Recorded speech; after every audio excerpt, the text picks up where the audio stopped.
నమస్తే. ప్రస్తుతం మనతో పాటు AP Congress spokesperson Kasalagadda Nagarjuna ఉన్నారు. ఆయనతో మాట్లాడదాం. నమస్తే సార్. నమస్తే. సార్, పోసాని గురించి మళ్ళీ మళ్ళీ మాట్లాడుకోవాల్సొస్తుంది. ఎందుకు అనంటే, ఈయన ఎప్పుడైతే అరెస్ట్ అయ్యారో మొత్తం సంచలనంగా మారింది. ఒక పక్క టీడీపీ కేడరే వ్యతిరేకంగా మారుతున్న సమయంలో ఈయనను అరెస్ట్ చేసి మొత్తం డైవర్షన్ చేసిండ్రు అని మాట్లాడుకున్నాం.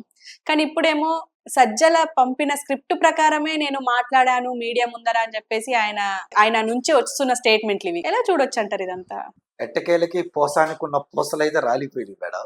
ఎందుకంటే వైసీపీ అధికారంలో ఉన్నప్పుడు ఏ భాషనైతే వాడకూడదు, ఎలాంటి పదజాలం అయితే వాడకూడదు, ఎలాంటి పదజాలం అయితే సభ్య సమాజం అనేది యాక్సెప్ట్ చేయదు, రిజెక్ట్ చేస్తుంది అనే విధంగా అతను మాట్లాడటం మనం చూసాం.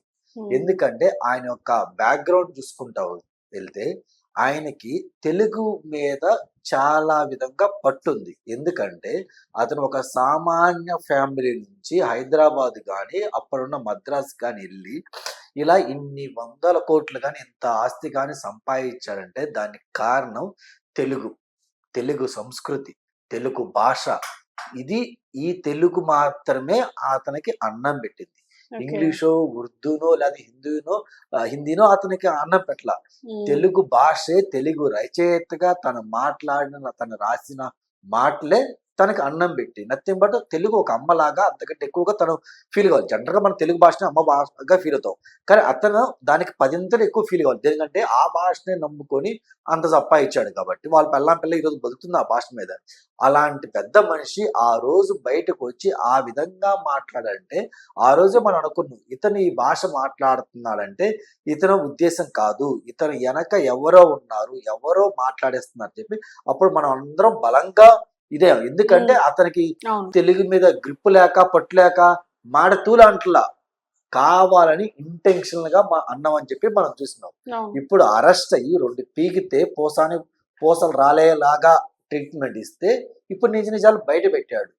ఏమని, నాకేమీ సంబంధం లేదు, సజ్జల రామకృష్ణారెడ్డి గారు ఏదైతే స్క్రిప్ట్ పంపించారో, ఏ రోజు ఏ ప్రెస్ మీట్ అయితే పెట్టమన్నారు, ఏ రోజు ఎవరిని ఎలా ఏ భాష వాడతా తిట్టమని అన్నారో ఆ భాష నేను మాట్లాడాను, అంత మించి నాకేం తెలియదు, నాది తప్పు అయింది, నన్ను క్షమించండి అని చెప్పాడు.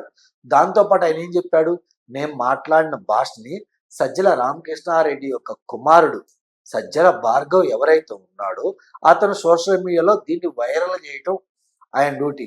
అంటే స్క్రిప్ట్ పంపించడం సజ్జల రామకృష్ణారెడ్డి గారి డ్యూటీ అయితే, మాట్లాడటం నా డ్యూటీగా పెట్టుకున్నాను. దాని తర్వాత వైరల్ చేయటం సజ్జల భార్గవ్ డ్యూటీగా పెట్టుకున్నా ఆయన ప్రెస్ ముందు చెప్పాడు. అండ్ అసలు వీళ్ళు ఏంటంటే జనరల్ గా మేడం, జగన్ 2.2 అంటే మీనింగ్ నాకు ఇప్పుడు అర్థమవుతుంది. ఒకప్పుడు జనరల్ గా ఇప్పుడు నా కులాన్ని తిట్టాలంటే మీ కులం చేత నా కులం తిట్టేస్తున్నారు, లేదు మీ కులం తిట్టాలనుకోండి నా కులం చేత మీ కులం తిట్ట, అలా పక్కలో తిట్టుకునే వాళ్ళు. కానీ ట్రెండ్ ఇప్పుడు జగన్మోహన్ రెడ్డి వచ్చిన తర్వాత ఆయన ట్రెండ్ మార్చాడు. ఏం మార్చాడంటే ఏ కులం వాళ్ళు ఆ కులాన్నే తిట్టాలి అని ఒక పట్టుకున్నాడు. ఎందుకంటే ఇతను పోసాని ఫస్ట్ అరెస్ట్ చేసింది కూడా నంది అవార్డ్స్ మీద. ఆ రోజు 12 మంది ఆ కమిటీ డ్యూరీ మెంబర్స్ ఉంటే 11 మంది కమ్మోళ్ళే అని బయటకు వచ్చి విమర్శించడం, ఇజ్జేటి మాట్లాడు. కానీ వాస్తవంగా 11 మంది కమ్మోలు కాదు.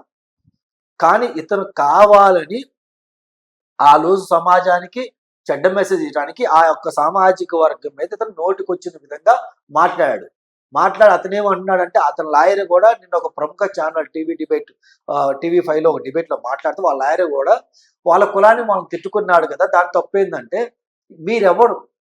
మీరు ఆ కులంలో పుట్టింది బతకటానికి వెళ్ళటానికి.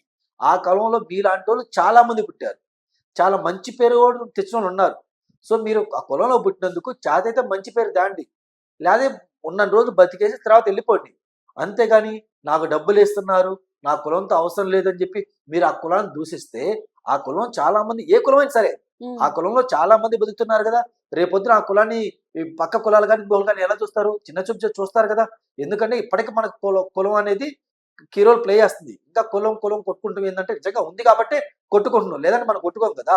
సో ఇంతకు ముందు చూస్తే మేడం, అంబాటి రాంబాబు కూడా తన కులాన్ని కించపరుస్తూ మాట్లాడాడు. ఎలా మాట్లాడాడు, నా కులపోలు 10 మాసం తింటారు, ఉన్న సంస్కారం ఉండదు, అంటే వాళ్ళ కులాన్ని వాళ్ళ కులం వ్యక్తులతో తిట్టించాలంటే దాని మీనింగ్ ఏంటి? ఇండైరెక్ట్ గా పవన్ కళ్యాణ్ అదే కులం సామాజిక వర్గం కాబట్టి ఆ కులాన్ని తిట్టినట్టే కదా, రిమైనింగ్ కులాలను వాళ్ళు తిట్టే కదా. అంటే ఇలాంటి చెడ్డ రాజకీయానికి, చెడ్డ సంస్కృతికి వైసీపీ అనేది ముందడుగు ఒక బీజం వేసింది. దాంట్లో పాములే వీళ్ళిద్దరు. అలా అంటే ఫస్ట్ పోసాని బలయ్యాడు. ఉమ్, క్లియర్. సో పోసాని బలయ్యాడి ఈ రోజు ఆ బలేని ఎలా బలయ్యాడేందో ఆయన ముందు పెట్టడం జరిగింది. సో మరి ఇప్పుడు నేను కూటమి ప్రభుత్వాన్ని నేను క్వశ్చన్ చేస్తున్నాను. చిన్న చిన్న చేపలు, పోసాని అంటే పెద్ద తోపు తురుమేం కాదు మేడం, గట్టి గదిలితే భయపడే రకం. అలాంటి అతన్ని అరెస్ట్ చేశారు, నిజం చెప్పించారు, కరెక్టే. ఇంతకు ముందు మా షర్మిలమ్మ తిట్టిన కేసులో కూడా పిఏని అయితే అరెస్ట్ చేశారు, కానీ పిఏ చేత పెట్టించిన మెసేజ్లు ఎవరైతే పెట్టించారో, పోస్టులు ఎవరు పెట్టించారో ఆ పెద్ద వ్యక్తులకి ఇంతవరకు నోటీస్ ఇచ్చిన పాపాన పోలా, వాళ్ళని విచారణ పిలిచిన పాపాన పోలా. మరి ఈ రోజు ఆయన ఇంత ఓపెన్ డైరెక్ట్ గా ఏం చెప్తున్నాడు? సజ్జల రామకృష్ణారెడ్డే తిట్టమన్నాడు, నేను తిట్టానన్నాడు. అంటే ఈయన పాత్రధారి మాత్రమే, సూత్రధారి ఎవరు? సజ్జల. మరి ఈ కూటమి ప్రభుత్వం సజ్జల దగ్గరికి వెళ్ళి అరెస్ట్ చేసే ధైర్యం ఉందో లేదో నాకైతే తెలియదు. ఎందుకంటే చాలా చూసినాం ఏ విషయంలో అక్కడ దాకా వెళ్ళట్లా. తాడేపల్లి ప్యాలెస్ తాడు మటుకు వెళ్ళట్లా. చిన్న చిన్న చేపలనే పడుతున్నారు, కానీ తిలిమింగ్లాలు పట్టడం ఎందుకో కూటమి ప్రభుత్వం వెనకుంది, భయపడేది అని బయట వాళ్ళ టీడీపీ వాళ్ళు వాదన, మా కాంగ్రెస్ పార్టీ వాదన కూడా. కాబట్టి పోసాని అనే అతను ఇలాంటి తిట్లు వాడకూడదు మేడం. మరి ఓకే. దారుణంగా ఉన్నాయి ఆ తిట్లు అయితే. కానీ మరి ఇప్పుడు షర్మిలమ్మని కూడా చాలా సార్లు అంటే స్టేజ్ల మీద ఈవెన్ మేము ఒప్పుకున్నాం జగన్ కదా, కూడా మా అన్నారు. జగన్మోహన్ రెడ్డి గారే షర్మిలమ్మ పసుపు చీర కట్టుకొని చంద్రబాబుని ఇంప్రెస్ చేయడానికి వెళ్ళిందని చెప్పి 1,00,000 అన్నారు. మంది పైగా జనం ఉన్న సభలో అన్నాడంటే, తన సొంత చెల్లిని కించపరుస్తా జగన్మోహన్ రెడ్డి మాట్లాడారంటే రిమైనింగ్ వాళ్ళు మాట్లాడరని ఉద్దేశం మేడం. అంటే ఇప్పుడు మరి మీరు కూడా అంటే కాంగ్రెస్ తరపున కూడా ఏమైనా కేసులు వేసే అవకాశం ఉందంటారా? తప్పక మేడం, ఆల్రెడీ కేసు పెడితేనే ఈ పిఏ ఎవరైతే ఉన్నాడో, ఎంపీ పిఏ ఎవరైతే ఉన్నారో అతను అరెస్ట్ చేశారు. కానీ అతను పోస్ట్ ఆయన పాత్రధారి, అతను కూడా పాత్రధారి, సూత్రధారి వేరే వాళ్ళు ఉన్నారు. వాడి దాకా కేసు వెళ్ళట్లేదనే కదా మా ప్రయత్నం కూడా, మా బాధ కూడా. వాళ్ళ దాకా ప్రయత్నం వెళ్తేనే సక్సెస్ అయినట్టు, ప్రూవ్ చేసి వాళ్ళు శిక్ష పెడితే సక్సెస్ అయినట్టు. ఎందుకంటే ఈ యొక్క భాషని ఏదో టైంలో ఎలాగోలా మనం కంట్రోల్ చేయాలి మేడం.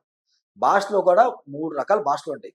పద్ధతిగా మనం మాట్లాడే భాష ఒకటి, తిట్లు వాడాలి కానీ ఒక్క లెవెల్ వరకు అశక్తి తగినంత వరకు ఓకే, బిహైండ్ వెళ్ళకూడదు.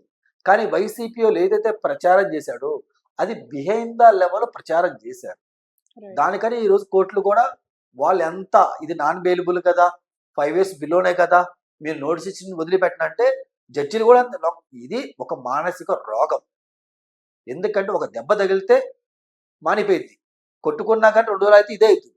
కానీ ఒక తిట్టు గౌరవప్రదంగా బతుకుతున్న కుటుంబాల గురించి ఇంత చెడ్డగా మాట్లాడి సోషల్ మీడియాలో కనుక పెడితే అది ఒక రోజుతో పోయేది కాదు మేడం.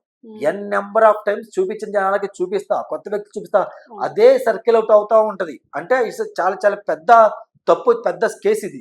అందుకని ఈరోజు కోర్టులు కూడా చాలా సీరియస్ తీసుకున్నాయి. ఈరోజు ఎలాగైనా సరే ఇప్పటి కనుక ఇది కట్టడి చేయకపోతే ఫ్యూచర్ లో మనం కట్టడి చేయలేము అని చెప్పేసి భావిస్తానే వీళ్ళు మరీ సీరియస్ గా తీసుకోవడం జరిగింది. అంటే ఇప్పుడు నెక్స్ట్ గోరంట్ల మాధవ్ అంటున్నారు, ఇంకా నెక్స్ట్ పేర్ని నాని, కొడాలి నాని, వీళ్ళందరి పేర్లు బయటకు వస్తున్నాయి. వీళ్ళకి కూడా స్క్రిప్ట్ తాడేపల్లి లేదా సజ్జల నుంచే వచ్చిందంటారా? మీరు నిన్నగాక మొన్న వైసీపీ స్పోక్స్ పర్సన్ రెడ్డి అని ఒక ఆయన బయటకు వచ్చారు నెల్లూరు నుంచి, బీజేపీలో జాయిన్ అయ్యాడు. అంటే రీసెంట్ గా వచ్చిన ఆయన అంతకు ముందు వచ్చిన వాళ్ళు చాలా మంది ఉన్నారు. వీళ్ళందరితో కనుక మనం మాట్లాడుతుంటే అందరూ ఒకే మాట చెప్తున్నారు, మాకు తాడేపల్లి నుంచి స్క్రిప్ట్ వచ్చింది, మేము చదివాం.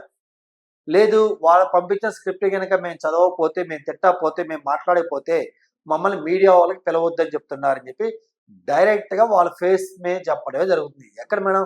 మొదట వచ్చిన ఎమ్మెల్సీ, ఇప్పుడు ఎక్స్ మినిస్టర్ అయిన డొక్కా ఉన్నాడు. డొక్కా ఎక్కడ అంటే రాజధాని దగ్గర, ఆయన ఎమ్మెల్యే కానీ ఒకప్పుడు మినిస్టర్. ఆయన దగ్గర నుంచి నిన్న కాక మొన్న వచ్చిన ఒక కార్పొరేషన్ చైర్మన్ రెడ్డి అని ఆయన దాకా కూడా వాళ్ళందరూ ఒకటే మాట చెప్తున్నారు, సజ్జల గారు పంపించింది కనుక మేము తిట్టకపోతే, మేము చదవకపోతే, మేము చేయకపోతే మమ్మల్ని మీడియాకు పిలవట్లేదు, మమ్మల్ని బయట కనపడలేదు అనే వాదన వాళ్ళు చెప్తున్నారు. అంటే ఇండైరెక్ట్ కనపడొద్దని వాళ్ళు తొక్కేసినట్టే కదా. రాజకీయ నాయకుడికి కానీ ఫిల్మ్ ఇండస్ట్రీలో ఉన్న పెద్దలు కానీ ఈరోజు ఏంటి, ఈరోజు కానీ కరెంట్ అప్డేట్స్ మీద వాళ్ళు యాక్టివ్గా లేకపోతే వాళ్ళు అవుట్డేటెడ్ అయిపోయినట్టే. ముఖ్యంగా రాజకీయ నాయకుడు మీడియాలో కనపడితే అతను అవుట్డేటెడ్ అయిపోయినట్టే. సో కనపడాలి కాబట్టి వీళ్ళు మమ్మల్ని తిట్టమంటున్నారు, మేము ఒక లెవెల్ వరకు తిట్టగలుగుతాం, బిహేంద మేము తిట్టలేకపోతున్నాం, అందుకే ఆ పార్టీలో ఉండలేకపోతే అందుకే బయటకు వస్తామని చెప్తున్నారు. సో మీరన్నట్టు ఆ ఎవరు గోరంట్ల మాధవో సమ్ ఎక్స్వైజెడ్ వాళ్ళ కాదు, ముందు ఈ కేసు అన్న మీరు ఫుల్ ఫ్లెడ్జ్డ్గా యాక్టివ్గా తీసుకోండి. ఇతను ఏం చెప్తున్నా స్టేట్మెంట్లో, సజ్జల రామకృష్ణారెడ్డి పేరు చెప్పాడు కదా, భార్గవ్ పేరు చెప్పారు, తీసుకొచ్చిన వాళ్ళు ఉతకండి, అసలు కనిపెట్టండి, ఎందుకు ఈ స్క్రిప్ట్ ఇస్తున్నావు, నేను ఎవడు ఏమన్నాడు, ఏంది అది నిజాలు బయట పెట్టండి. సో అక్కడ కంట్రోల్ పెడితే కింద స్థాయి వరకు కంట్రోల్ వెళ్ళిద్ది. అది కాక పొద్దుగులు కింద స్థాయిలో కంట్రోల్ తీసుకుంటా పోతే ఈ పైన వాళ్ళు ఏం చేస్తారు, వాళ్ళు కాదు ఇంకొకరికి, వాళ్ళు కాదు ఇంకొకరికి, అలా ఇచ్చుకుంటే వాళ్ళ చేత ఇచ్చేస్తారు కదా. దానివల్ల ఉపయోగం ఏముంది, ఇంకా ఎలా బుద్ధులు కంట్రోల్ అవుతాయి. అసలు కంట్రోల్ చేస్తే కింద కొసరాలు కూడా కంట్రోల్ అవుతారు. కానీ ఇప్పుడు సైలెంట్ అయిపోయారు కదా సార్. ఇప్పుడు భార్గవ్ గాని సజ్జల రామకృష్ణారెడ్డి వీళ్ళందరూ సైలెంట్ గా ఉండిపోయారు. అంటే సైలెంట్ గా ఉండటం వేరు, మనిషి మారటం వేరు. ఓకే. మనిషి మారి పరివర్తన వస్తే రెండోసారి ఇలా బూతులు తిట్టడు, నోటికి వచ్చింది మాట్లాడు. కానీ వీళ్ళు సైలెంట్గా ఉన్నారంటే వీళ్ళ గవర్నమెంట్ లేదు కాబట్టి భయపడి, వీళ్ళ రోజులు కావు కాబట్టి వీళ్ళు భయపడి ఉన్నారు.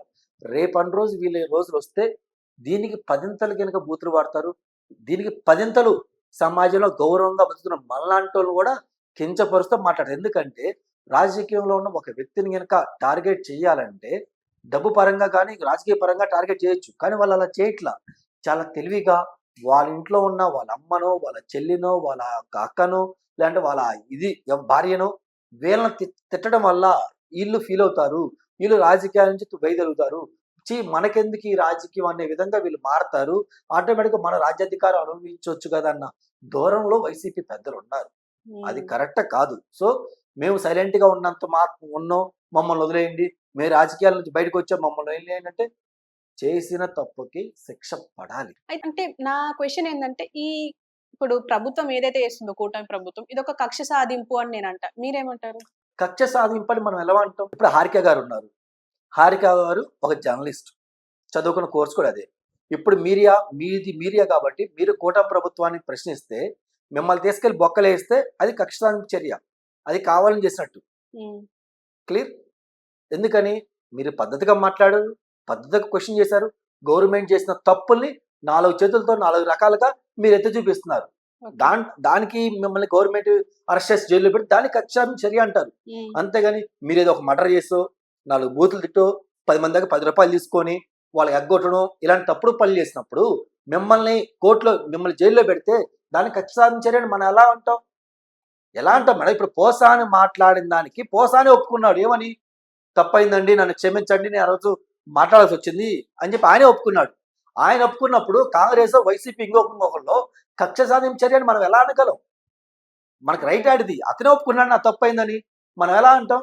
ప్లస్ ఆయన ఒప్పుకోపోయినా బూతులు మనకి సోషల్ మీడియాలో కనపడతా ఉన్నాయి. మనం ఎలా అంటాం మరి కక్ష సాధించరు అని? ఏదో మనోని వెనకేసుకు రావాలని చెప్పి మనం అంటే, అతను మనోడైనా పరాయుడైనా తప్పు చేసినప్పుడు నువ్వు ప్రశ్న చేయాలి. అబ్బాయి నువ్వు తప్పు చేసావు, నువ్వు మీ ఊరైతే ఏం చేయాలి, నువ్వు అలాంటి మాట్లాడినప్పుడు 2 పీక్ అయినా సరే నువ్వు మీడియా ముందుకు సారీ చెప్పు.